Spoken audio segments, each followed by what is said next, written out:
Strategies for Real Estate, a 30-minute program updating you on today's real estate market and discussing current issues and opportunities in the desirable Silicon Valley. Plus, interviews with real estate experts giving you insight on what's to come.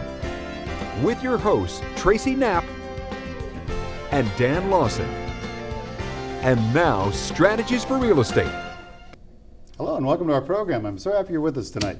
We're going to start our program off with our real estate climate segment. Cathy Jackson of Ontario Real Estate Services is my guest, and it's her first appearance. And I'm very happy she's going to be with us today. She's very knowledgeable, very experienced, over 30-year career in our area in real estate, and to have her on our program is just a wonderful thing. So she'll be sharing some of her, she's giving us a market overview and help us see some strategies for buyers and for sellers. We'll then move to our weekly spotlight. I've got a coach who I've met with. He's a wonderful guy. His name's Steve Stefanik, and he's with In-House Coach. And what's wonderful about Steve, he's a business coach, but he also lends himself into helping you build your personal structure as well. And he focuses on the balance between the two. And for me, I think balance is a wonderful thing, and he provides that. And it was a wonderful experience to spend the time I did with him. And it's wonderful to have him on a show and have him share more with me and with all of you watching. We'll then close our program out with our viewer mail. Steve, there's so many Steves on our program today. We've got Steve Smith from The Enlightened Mind, and we're going to complete our two parts, our second of two parts, about the importance of a relationship and the decision of buying a home. So now it's time for our real estate climate segment.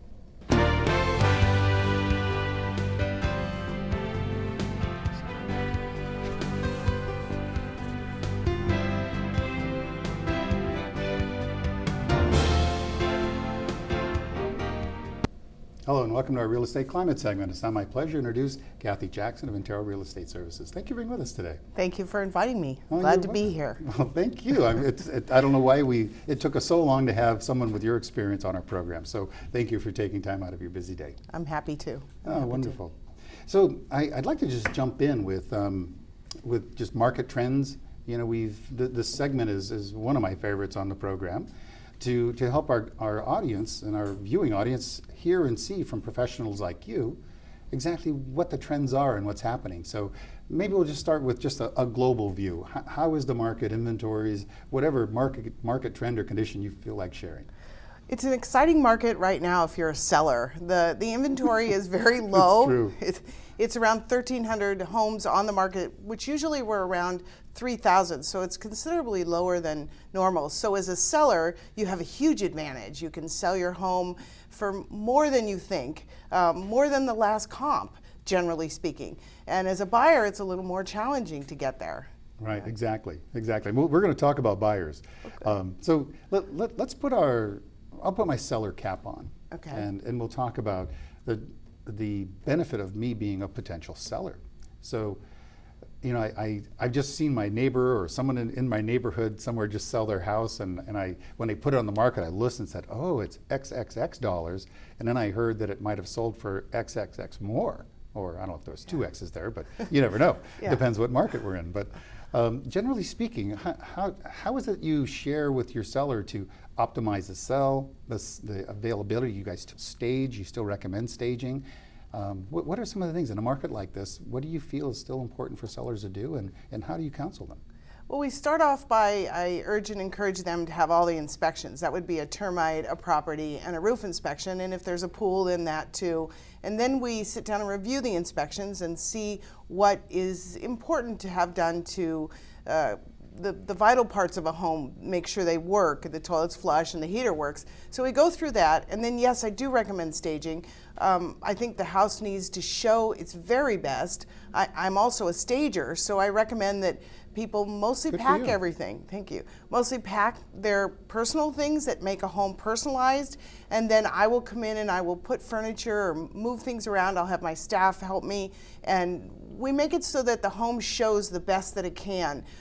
Most of the time, the yard needs a little bit of a shot in the arm. Some flowers here to make it as a good drive-by. People want to see the curb appeal in a home. So, and then at the last but not least, I have the windows. I make sure the windows are all washed because it's very important to have the house show its best. Do little touch-ups here and there. You want to get top dollar, you have to put out a little bit of extra effort to make it show as good as it can. Yeah, you know, I'm interested, you know, with sellers understanding that they really are in a catbird seat. Yes. You know, that's a different phrase than you use, Yeah. but they are calling the shot. And I really appreciate your effort to have them see the inspections, because it leaves them very vulnerable if they don't. Why wait and let a buyer come in and say, oh, well, it needs this and needs that? Good for you. I commend you for that in this challenging market. Good for you. Well, to stage a house, I couldn't agree more. I think, why not? And those that, let's say sellers that give you resistance, say, why should I bother with all these things? My house is going to sell crazy. It'll just sell so fast. So those that give you resistance and don't do all the things you recommend, have you by any chance seen maybe a difference in how much more they may have been able to sell, or how much more interest they had in the house, or how much longer it was on the market because they didn't take your advice?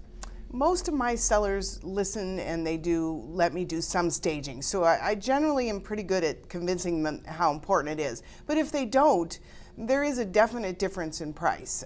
Or maybe you see it with colleagues that you have that Yes. their sellers don't listen to them, and Yeah. you know, they just hardline them. And good for you for encouraging them and insisting that they take the right steps to market their home. You can see a home stay on the market longer, generally, when it's not been staged or cleared out and decluttered.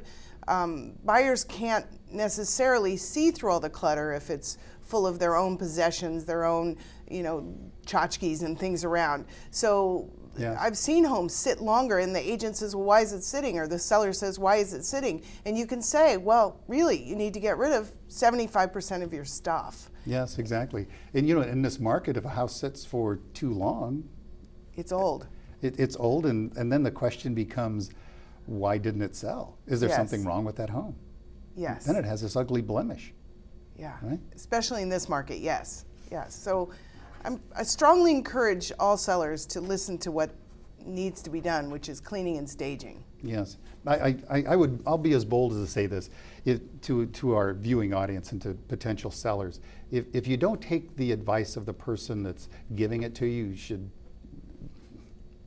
hire someone else. Yeah. Because evidently you don't trust them, or something's off. But and good for you for pushing them and insisting they do so, because you're looking out for them. Because what is your job? Get the best price you can for them. That's correct. So why would you argue with somebody like that? Yes. Right? Yes. Or give you pushback. Yeah. So with that said, let's move to buyers now. Okay. Unless you have something else you want to share about a seller. No, just We kind of no. covered it. Yeah, I think we covered it. All right, yeah. good. So with buyers, let's talk about buyers for a moment. What advice do you have for them with this challenging market? It's a tough market for a buyer right now. It will change and become an easier market for a buyer at some point, but for now you need to have all your ducks in a row, and you need to have more ducks than you thought you needed. You need to be pre-approved all the way to just finding a piece of property. Correct. You need to have your bank statements ready to show to somebody, to a potential seller. You need to have that sweet letter that says how much you love this home and you walked in and you felt great about it. Pictures of the family.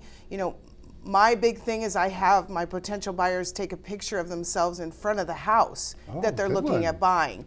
I also do my Avid, which is a visual inspection, so that when they are ready to present their offer, there are no contingencies with the disclosures. There are no Correct. contingencies. I'm a firm believer that you need to have some time to review the house. I don't ever write an offer with zero contingencies.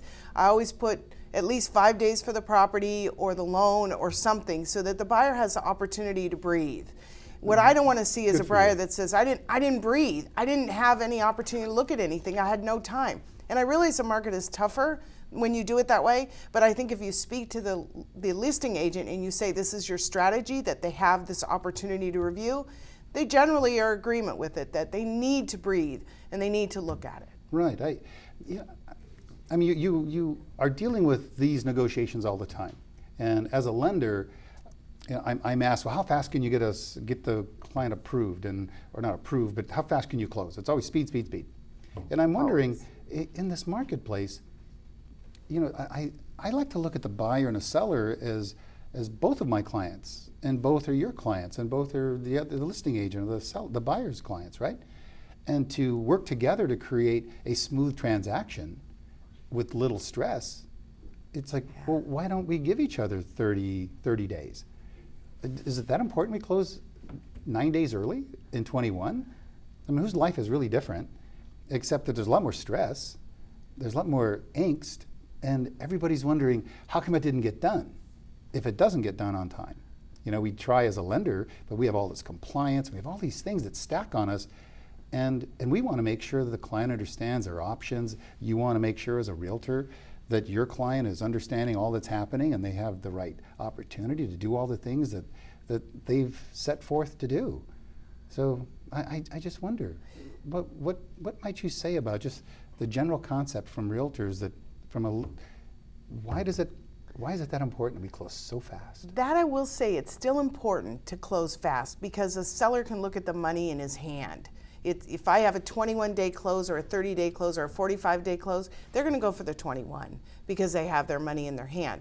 30 isn't that I much understand difference. the math, but, yeah. the focus of, well, we can do it sooner, but I have had listing agents say, just get it done in 30, Dan. It's okay. When I call them and talk to them, it's okay, just get it done in 30. Let's just breathe. Yeah. Because I brought this up because you mentioned that, and I thought it was such a relief. Well, 30 days is normal. And the buyer and the seller Yeah. was they were really happy, and we closed early. Well, 30 days is normal, but Yeah. if you can offer a quicker close, seems like it makes everybody just a skosh happier. But you're right. It makes that is a offer stand out. It does. It does. There's no question. It tremendous makes it stand pressure out. Yeah, it does. on you as a lender and everybody to get the job done. But Yeah. Anyway, just speaking from the heart with you is all. yeah. About trying to create a calm, easy transaction for both buyer and seller. So thank you Yes. for your insights. It was very nice. Welcome. And thank you for being on our show. Hope Thank to have you for on having again me. soon. Good. So